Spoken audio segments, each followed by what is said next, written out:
इस वीडियो में दिखाई गई कहानी, पात्र और घटनाएं पूरी तरह से काल्पनिक हैं। इसका उद्देश्य किसी भी व्यक्ति, परिवार, समुदाय या धर्म की भावनाओं को ठेस पहुंचाना नहीं है। यदि इस कहानी का किसी वास्तविक व्यक्ति या घटना से कोई समानता हो तो वो केवल एक संयोग मात्र है।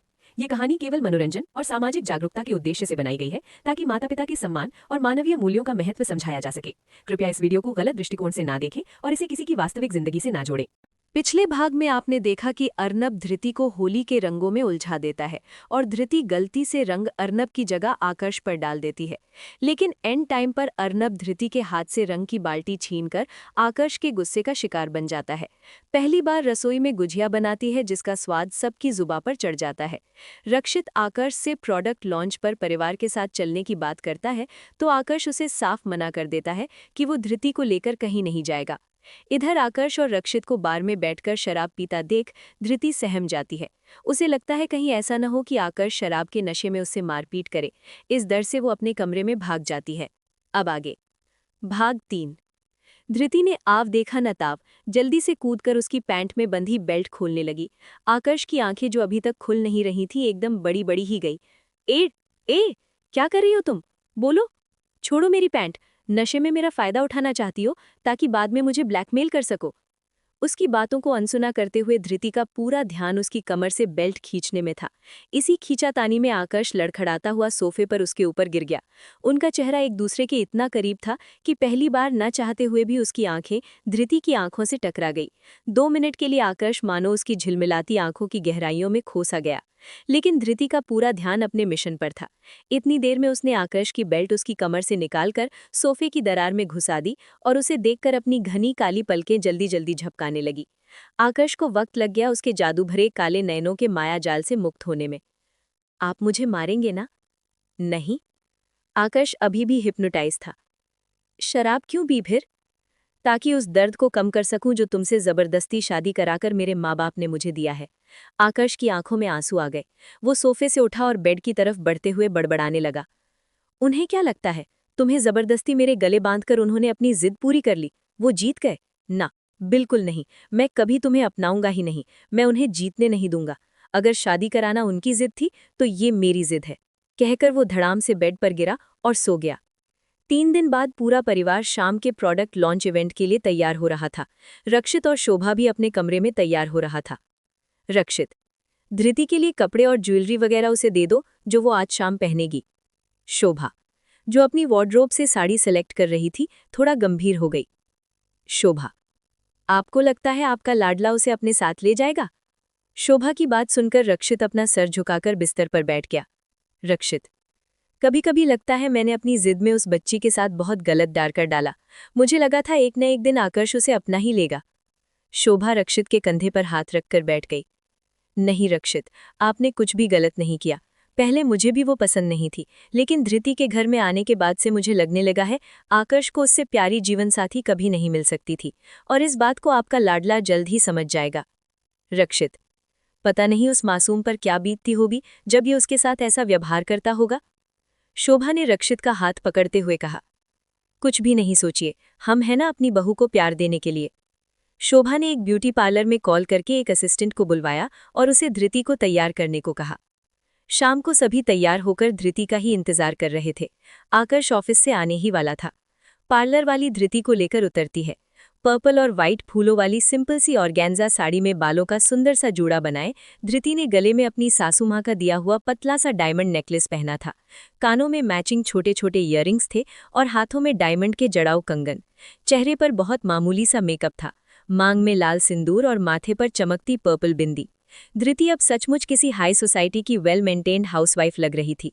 उसे कोई देहाती नहीं कह सकता था, बशर्ते वो अपना मुंह न खोले तो। शोभा तो उतरते ही धृति की बलाएं लेने लगी और अपने काजल से उसके गले के पीछे टीका लगा दिया। धृति इतनी सुंदर लग रही थी कि एक बार अर्नब की भी नज़र उस पर टिक कर रह गई, लेकिन उसने अपना सर झटका और फिर से उसे छेड़ना शुरू कर दिया। आज तो किसी का कत्ल होने वाला है, उसने धृति को आंख मारते हुए कहा। किसका? उनका। अर्नब ने सड़ा सा मुंह बनाते हुए दरवाजे से आते हुए आकर्ष की तरफ इशारा किया। सब तैयार थे, बस आकर्ष का इंतजार था। उसके आते ही रक्षित ने सबको कार में बैठने को कहा। आकर्ष की नज़र धृति पर पड़ी तो मानो बिजलियां सी टूट पड़ी। ये तैयार होकर कहाँ जा रही है? आकर्ष गुस्से से चिल्लाया। ये हमारे साथ जा रही है, रक्षित ने गंभीर होकर कहा। इसका वहां कोई काम नहीं है और मैं इसे अपने साथ कहीं नहीं लेकर जाऊंगा। इससे कहिए अभी के अभी वापस जाए। वो आएगी। तुमने ही कहा था ना कि तुम उसे अपनी बीवी बनाकर नहीं ले जाओगे, लेकिन हम तो उसे अपनी बहू बनाकर ले जा सकते हैं ना। Very good. आकर्ष गुस्से से तालियां बजाने लगा। अच्छा है, ले जाइए, बिल्कुल ले जाइए, अपनी बहू को ही ले जाइए, मैं नहीं जा रहा, कहता हुआ गुस्से में पैर पटकता अपने कमरे में चला गया। आकर्ष बेटा सुन तो, शोभा उसे रोकती हुई बोली। अर्नब का तो सर ही घूम गया। मैं और मैनेजिंग डायरेक्टर, मैनेजमेंट का म भी नहीं आता है मुझे। एग्जाम में पीछे बैठे विद्युत की कॉपी टीप कर तो मैं पास होता हूं जैसे तैसे, मैं क्या घंटा बिजनेस संभालूंगा। अब तो भाई को मनाना ही पड़ेगा वरना डैड मेरे सर पर बिजनेस की तलवार टांग देंगे। इधर कोने में खड़ी धृति के काजल और लाइनर से सजी हुई गोल मटोल आंखों में समुंदर उमड़ आया। इससे पहले उसे आकर्ष की बातों का कभी बुरा नहीं लगा था, लेकिन आज सबके सामने, यहाँ तक कि नौकरों के सामने आकर्ष ने उसकी कितनी बेइज्जती कर डाली। वो रक्षित और शोभा को देखे बिना दौड़ते हुए दादी माँ के कमरे में चली गई और उनकी गोद में सर रखकर रोने लगी। का हुआ हमारी सोन चिरैया को, है? देखी तो तनिक, कितनी नीक लागी रही है हमारी बिटेवा, कहते हुए दादी ने दुलार करते हुए उसका सुंदर सा चेहरा अपने हाथों में ले लिया। अरे रोती काहे है हमारी चिरैया, कोई कछु बोला क्या? चीकू कुछ कहेस क्या? दादी धृति पर लाड़ बरसाती हुई बोली। दादी की बात सुनकर धृति बच्चों की तरह दोनों हाथों से अपने आंसू पोंछते हुए कहा, चीकू कौन है दादी अम्मा? अरे तुहार पति आकर्ष बिटवा को छोटे पर सभी चीकू ही तो बुलावत रहे। अभी तक रोती हुई धृति दादी की बात सुनकर खिलखिलाकर हंस पड़ी। उसकी आंखों की कोरे अभी भी गीली थी। ही, सच्ची दादी, इनका बचपन का नाम चीकू था क्या? दादी धृति को आकर्ष के बचपन के किस्से सुनाने लगी। धृति मजे से दादी की गोद में सर रखे हुए अपने खड़ूस पति के बचपन की शैतानियों को सुनकर हंसे जा रही थी। वो अपनी सारी तकलीफ भूल गई। नीचे जो कुछ भी हुआ मानो अब उसे कुछ याद ना हो। घर के सभी लोग इवेंट में जा चुके थे। धृति ने बड़े प्यार से दादी के लिए चाय बनाई, साथ में नमक पारे का नाश्ता भी था, और वापस बैठकर दादी की कहानियां सुनने लगी। अब उसे किसी से कोई शिकायत नहीं रह गई थी। ऐसी खुशमिजाज और मस्तमौला लड़की का दिल दुखाकर न जाने आकर्ष को क्या मिलता था। इधर कार में बैठा अर्नब गुस्से से आकर्ष को देखे जा रहा था। रक्षित और शोभा दूसरी कार में थे। अर्नब, आप धृति के साथ ऐसा क्यों करते हैं भाई? इतनी भी बुरी नहीं है वो। आकर्ष चुपचाप गाड़ी चलाता रहा। अर्नब, कुछ बोलेंगे? क्या गलती है उसकी जो उसे बिना बात के इतना सुना देते हैं? वो तो कभी आपके किसी भी काम में दखल नहीं देती ना। आकर्ष, उसकी इतनी हिम्मत भी नहीं है। हाँ, लेकिन अगर आपकी स्टेटस की होती तो आप इतने गर्व से सीना चौड़ा करके उसकी हिम्मत की दाद न दे रहे होते। वो मासूम है, चुप रह जाती है, इसलिए आपको लगता है कि उसमें हिम्मत नहीं है। आकर्ष, तुम्हें इससे इतनी सहानुभूति क्यों है?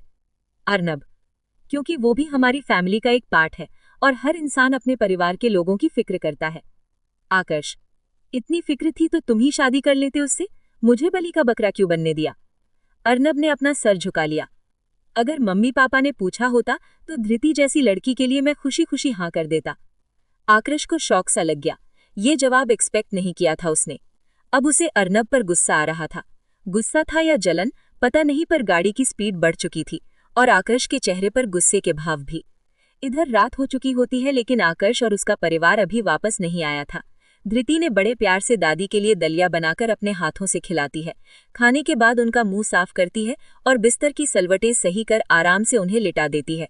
वहीं पास में बैठ वो आंख मूंदकर सबके आने का इंतजार करने लगती है। जैसे ही वो आंख बंद करती है उसे फिर से शाम का घटनाक्रम याद आने लगता है। वापस उसकी आंखों से मोती लुढ़कने लगते हैं। वो अपने कमरे में आती है और एक कागज और कलम ढूंढकर लिखना शुरू करती है। डियर चीकू जी। परिवार के सभी लोग काफी रात में वापस आते हैं। सब बाहर से खाना खाकर आए थे, इसीलिए अपने अपने कमरों में चले जाते हैं। आकर्ष कमरे में आता है तो देखते हैं धृति सोफे पर बैठी बैठी ही सो गई थी। उसने खाना भी नहीं खाया था, लेकिन इससे आकर्ष को क्या फर्क पड़ना था। वो कपड़े बदलकर अपने बिस्तर पर जा ही रहा था कि उसकी नज़र अपने तकिए के पास रखे पेपर पर गई, जिसके ऊपर टूटी फूटी अंग्रेजी में फॉर डियर हस्बैंड लिखा हुआ था। उसकी नज़र खुद ब खुद सामने सोफे पर लेटी धृति पर चली गई। धृति ने कपड़े भी चेंज नहीं किए थे। उसी साड़ी में जूड़ा बनाए हुए धृति का सोता हुआ चेहरा ऐसा लग रहा था जैसे सूरजमुखी का छोटा सा फूल सूरज डूबने के बाद कुम्हला सा गया हो। धृति एकदम सिकुड़ी हुई बैठी थी, मानो उसे ठंड लग रही हो। आकर्ष ने एसी ऑफ कर दिया। धृति ने धीरे धीरे सोफे पर आराम से अपने पैर फैला लिए। आकर्ष वापस बिस्तर पर आकर बैठा तो उसकी नज़र उस नोट पर चली गई जो धृति ने उसके लिए लिखा था। आकर्ष पर दिन भर की थकान हावी हो रही थी। उसने वो नोट अपने लैपटॉप वाले बैग में डाला और सो गया। अगली सुबह, धृति उठो तो जरा, मेरी शर्ट पर आयन कर दो, मुझे देर हो जाएगी। अर्नब ने उसका कंधा पकड़कर हिलाया तो उसकी नींद खुली। आकर्ष ऑफिस जाने के लिए तैयार हो रहा था। धृति ने एक नज़र उस पर डाली, फिर उसके तकिए पर। उसका लिखा हुआ नोट वहां पर नहीं था। इन्होंने पढ़ लिया होगा क्या? उफ, कितनी फालतू बातें लिख दी थी मैंने। धृति ने अपने सर पर एक टिप मारी। ओह, 8 बज गए, कितनी देर हो गई, मेरी नींद ही नहीं खुली। तुम कहाँ जा रहे हो? धृति ने आंखें मसलते हुए उससे पूछा। कॉलेज जाना है फिलहाल तो, शाम को मेरी फ्रेंड की बर्थडे पार्टी है, वहां भी जाना है। तुम चलोगी? अर्नब शर्ट के कॉलर में टाई को सेट कर रहे आकर्ष के हाथ रुक गए। वो आईने में ही अर्नब को घूरने लगा। मैं कैसे? धृति सकपका गई। उसे कल शाम का पूरा किस्सा याद था।